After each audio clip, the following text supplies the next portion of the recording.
Everton latest news, can Chelsea recall Tyrique Jhon from Everton after Gittins' injury? Meanwhile, Jhon Duran is now close to an unexpected move to another club following reports linking him with Everton, and Oliver Glasner explains truth behind Dwight Mcneil'S failed Everton exit. Stay with me until the end of the video to check out the latest Everton news, but before that, if you're as passionate about the Toffees as we are, don't waste any time and subscribe to our channel right now to stay updated on everything happening to the People's Club. Alright Everton fan, Everton's decision to bring Tyrique Jhon in on loan from Chelsea is already starting to look like smart business, and recent events have only reinforced that feeling. Chelsea have been hit with a major setback after winger Jamie Gittins suffered a torn hamstring that's expected to rule him out for the rest of the season, given that Gittins operates in similar wide areas to Jhon. Some Everton fans have understandably wondered whether Chelsea might try to bring their young winger back. The good news is there's really nothing to worry about. Everton didn't just take Jhon on a simple loan. The Friedkin Group negotiated an option to buy the 20-year-old in the summer if he impresses. That clause gives Everton control over his future for the remainder of the season, meaning Chelsea can't simply pull the plug because of injuries elsewhere in their squad. Even from Chelsea's point of view, recalling Jhon wouldn't make much sense. He wasn't a regular part of their matchday plans earlier in the campaign, managing just over 140 minutes of Premier League football across a handful of substitute appearances. Chelsea still have several senior-wide options available, so disrupting Jhon's development now would benefit no one. For Everton, this is massive. Jhon arrives at a time when the squad needs pace, directness, and energy out wide. He has a clear pathway to regular minutes, and if he performs well, the club are well positioned to make the move permanent. That kind of structure shows Everton are thinking long-term rather than chasing short-term fixes. Some fans are naturally cautious whenever a big club lets a young player leave, but Chelsea's recent track record should ease those doubts. In recent years, they've allowed several academy products to move on, only for them to thrive elsewhere and establish themselves as top-level players. That suggests the issue hasn't been talent, but opportunity. For Everton supporters, Jhon represents more than just a loan signing. He's a low-risk, high-upside move with real potential. If he develops as hoped, this could be another example of Everton capitalizing on a situation where a bigger club failed to fully trust one of its own. My friend Toffee fan, do you see Tyrique Jhon as a long-term option for Everton, or just a short-term boost? Share your opinion in the comments below. So Toffee, we had plenty to talk about late in the January window when Jhon Duran's name suddenly entered the conversation, with the club quietly exploring striker options. The idea of landing a player with Duran's profile naturally sparked excitement. In the end, though, Everton's business was limited to just one signing, bringing in Tyrique Jhon to cover for the injured Jack Grealish, and the striker hunt was put on hold. Going into January, it was clear Everton were scanning the market for goals. Names like Callum Wilson and Youssef En-Nesyri were regularly mentioned, and Duran was another forward who reportedly caught the club's attention. However, the situation changed quickly once Thierno Barry hit a strong run of form. Goals started to arrive, confidence grew, and the urgency to bring in another striker faded. Internally, the club felt Barry's improvement allowed them to delay major decisions until the summer. Duran's story, meanwhile, has taken another unexpected turn. Reports now suggest he's on the verge of joining Zenit in Russia, with an agreement already in place and a potential option to buy worth around 40 million euros. That move raises eyebrows, especially considering where Duran was not too long ago.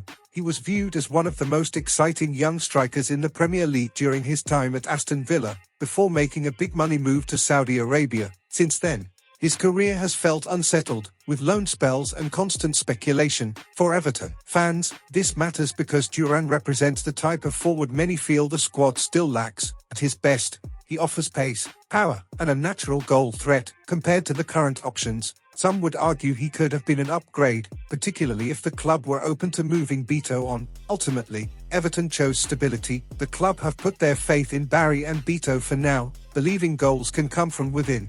A deal for Duran may have depended on outgoings and late window complexity, making it too difficult to complete. It's a reminder that sometimes the most exciting links just don't align with the bigger picture, even if fans are left wondering what might have been. My dear Everton fan, are you comfortable going forward with Thierno Barry and Beto as the main striking options for now? Let me know your thoughts in the comments below. Listen up, Everton fan. One of the most dramatic stories to come out of deadline day was Mcneil'S almost moved to Crystal Palace. For a few hours, it looked like his time at Everton was coming to an end, only for the deal to collapse late on and leave everyone involved frustrated. Mcneil'S stayed put at Hill Dickinson Stadium, but that doesn't mean the situation has gone away. This season has been a difficult one for Mcneil. He's clearly fallen down the pecking order under David Moyes. Starting just 7 Premier League games and struggling to get consistent minutes, Everton were open to letting him go and believed they had agreed a deal worth around £20 million with Palace. From the club's perspective, that was strong money for a player who isn't a regular starter. When the move broke down, it hit Mcneil and his family hard. He was ready for a fresh start, and Palace saw him as the exact type of winger they were missing. Oliver Glasner has now spoken publicly about the situation, admitting he was expecting Mcneil to arrive and had even planned training sessions around him. According to Glasner, the terms of the deal changed very late, and there simply wasn't enough time to get it finished. For Everton fans, this matters because it highlights where Mcneil currently stands. Moyes doesn't appear to fully trust him, and the club were clearly prepared to cash in, while Mcneil will see out the rest of the season at Everton. His long-term future feels uncertain. With his contract entering its final year, Everton face a decision: sell in the summer, or offer a new deal to protect his value. Even if a new contract is offered, finding another club willing to pay close to £20 million could be tough. Palace were desperate late in the window, but other clubs will have more time to plan and explore alternatives in the summer. Ultimately, the failed move felt like the right deal at the wrong time. For Everton, it was a chance to reinvest. For Mcneil, it was a chance to restart his career. The conversation is almost certain to return once the season ends. My friend Toffee fan, do you think Mcneil still has a future at Everton under Moyes, or is a summer exit now inevitable? Share your opinion in the comments below. Hey Toffee, Everton's recent transfer business with Chelsea has sparked plenty of debate, and one former target is now being held up as a clear example of a missed opportunity. Over the past year, the Toffees have looked to Stamford Bridge for players needing a fresh start, and that strategy has already shown signs of success. Kiernan Dewsbury Hall has settled well on Merseyside, and Tyrique George has arrived with real optimism around his potential impact. Against that backdrop, attention has turned to Liam Delap. Last summer, Everton identified him as a striker who could grow under David Moyes, get regular minutes, and develop without the intense pressure that comes with playing for an elite club. Instead, Delap chose a high-profile move to Chelsea, believing he was ready for that step. Since then, the decision has been questioned. Former striker Gabriel Agbonlahor has openly said Delap made the wrong call, arguing that the jump from Ipswich to Chelsea was simply too big. At Everton, Delap would likely have played far more often, learned the demands of Premier League football gradually,